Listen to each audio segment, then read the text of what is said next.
Steve Jobs by Walter Isaacson. Asshole, crybaby, dirty hippie.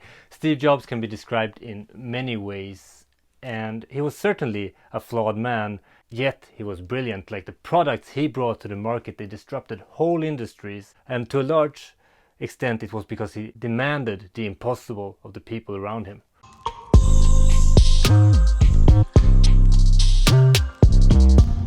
Steve Jobs could bend reality. He could make people believe that the impossible was possible, and he actually didn't think the rules of the game applied to him at all, and this allowed him to go way beyond what other people might have done.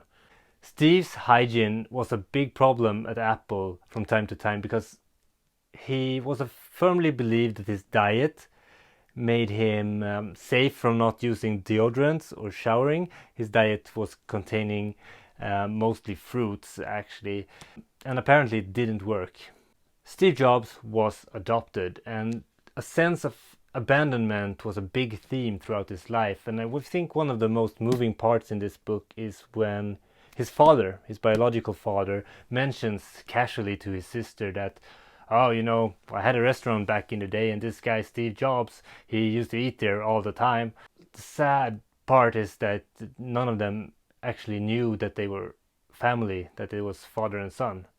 When Steve left Apple, he started up a new company and a new product called the Next Computer. When a reporter one day asked why the Next Computer was 2 years late, he said, no, it's not delayed, it's actually 5 years ahead of time.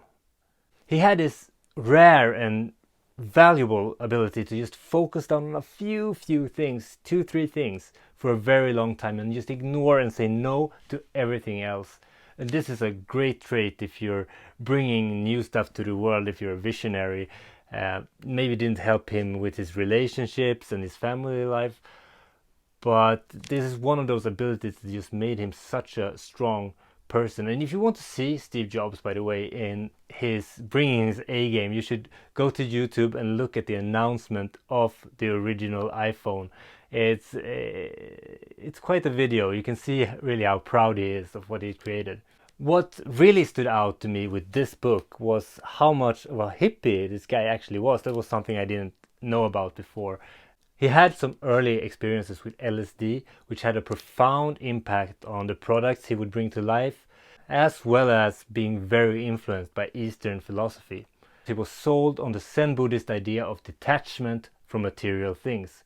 And this is quite weird, right? Because he was bringing a lot of products into the world, the iPod, the iPhone, the Macintosh. But when I think about it more thoroughly, maybe this is just a stupid idea, these products actually had a dematerializing effect on the world. Like, remember before the iPod, you had to have shelves filled with CDs, right? And then the iPhone came. The iPhone replaced video players, cameras, photo albums, handheld gaming devices. All of this stuff that we usually had one separate device for is now combined in this one thing.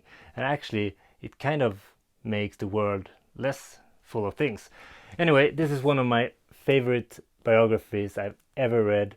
It's quite a thick book, but I think it's definitely worth it. Pick up Steve Jobs by Walter Isaacson.